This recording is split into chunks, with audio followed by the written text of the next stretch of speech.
Ready to move in premium triplex villas at Bachapalli APR Projects. స్వతంత్ర భారతదేశం ఎన్నో విజయాలను సాధించింది. భారతీయుల మేధా సంపత్తి ప్రపంచవ్యాప్తంగా విస్తరించింది. గూగుల్, మైక్రోసాఫ్ట్ మొదలు ఎన్నో ఎంఎన్సీలకు మన భారతీయులే సీఈఓలుగా ఉన్నారు. ఇంత మానవ సంపద ఉన్న మన భారతదేశం ఎందుకు విశ్వగురువుగా మారటం లేదు? అందుకే స్వతంత్ర భారతదేశానికి 100 ఏళ్లు నిండే నాటికి మనం విశ్వగురువుగా మారాలనే లక్ష్యానికి బీజం పడింది. 2047 నాటికి విద్యా ప్రమాణాల్లో విశ్వ విజేతగా నిలవాలనే లక్ష్యం దిశగా అడుగులు పడుతున్నాయి. ఈ అంశంపైనే అసోసియేషన్ ఆఫ్ ఇండియన్ యూనివర్సిటీస్ 98వ annual meet and national conference of vice chancellors కార్యక్రమాన్ని హైదరాబాద్ లో 3 రోజుల పాటు నిర్వహిస్తున్నారు. షామీర్పేట్లోని లియోనియో రిసార్ట్ లో జరుగుతున్న ఈ మెగా ఈవెంట్ కు దేశంలోని అన్ని యూనివర్సిటీల వైస్ ఛాన్సలర్స్ హాజరవుతున్నారు. హైయర్ ఎడ్యుకేషన్ 2047 అనే అంశంపైన జరిగే ఈ కాన్ఫరెన్స్ లో మొత్తం 500 మంది వీసీలు పాల్గొంటారు. తెలంగాణ గవర్నర్ సిపి రాధాకృష్ణన్ ఈ ఈవెంట్ ను ప్రారంభించారు. Holding this conference as a 3-day conference at ICFI University, Hyderabad. They are the host for this conference, and this is a culmination of the 5 zonal conferences which we held.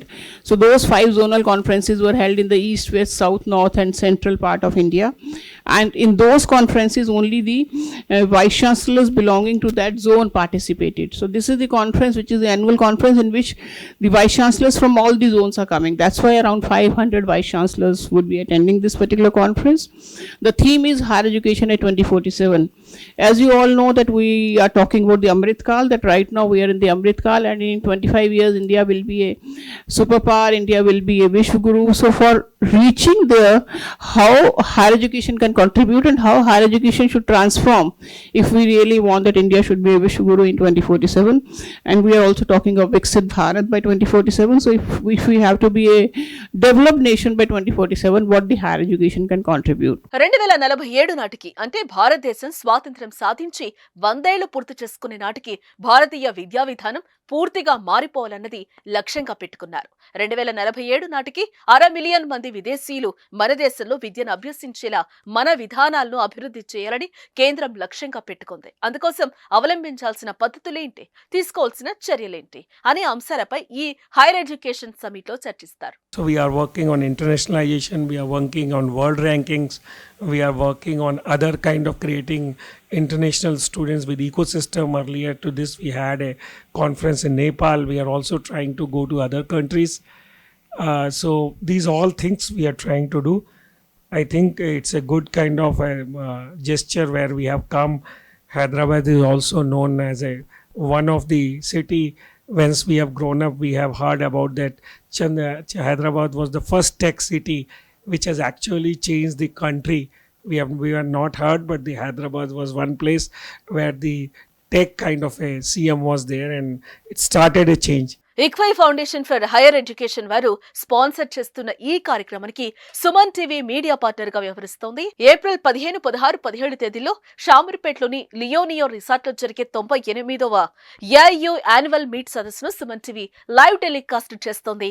విద్యా విధానంలో గణనీయమైన మార్పులను తీసుకొచ్చి 2047 నాటికి విదేశీ విద్యార్థులను ఆకర్షించి ఛాలెంజ్ ను తీసుకోవడానికి ఏం చేయాలి అనే అంశాలను ఈ సదస్సులో విపులంగా చర్చించబోతున్నట్లుగా ICFI Professor Ganeshan తెలిపారు. Who belong to the top 5 in the world, which is something remarkable actually.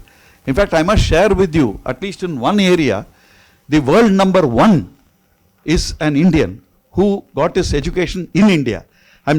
I'm stressing India because very often for an Indian to go to the US or the UK or some other developed country and getting a high ranking is a relatively easier proposition than for an Indian to do his education in India and do the PhD in India and then get the world number 1 ranking. And that is something which we should all feel proud of as Indians, you know. So lab level ratings also we are doing very, very well. Subject level ratings also, I know that in certain areas our institutions are doing very well. But we have a challenge as we look at 2047. It's a massive challenge.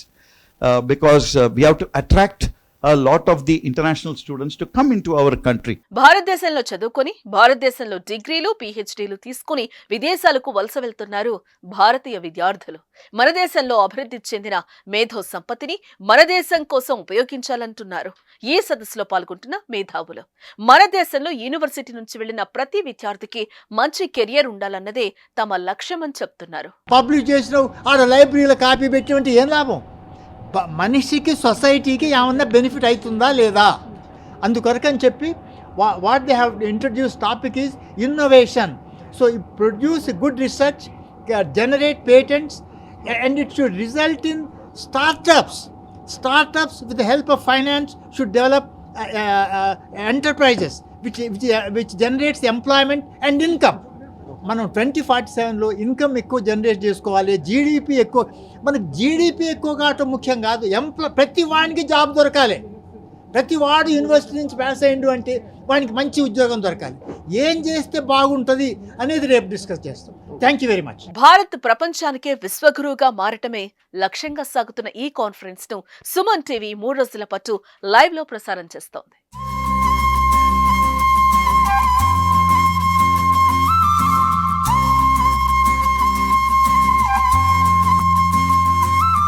Suman టీవీలో మీ personal and business promotions కోసం కింది నెంబర్కి contact చేయండి.